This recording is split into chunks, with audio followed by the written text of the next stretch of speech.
এই স্মিথ, আমাকে একটা 40 টাকাওয়ালা দই এনে দে, বাকি 10 টাকার তুই কিছু খেয়ে নিবি। ঠিক আছে আঙ্কেল, আমার একটা 10 টাকার মাজা, একটা 40 টাকার দই দাও।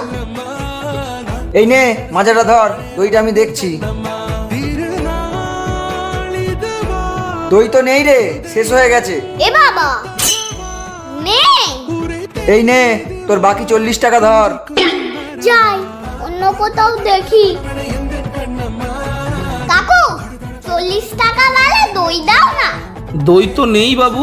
তোমার কাছেও নেই?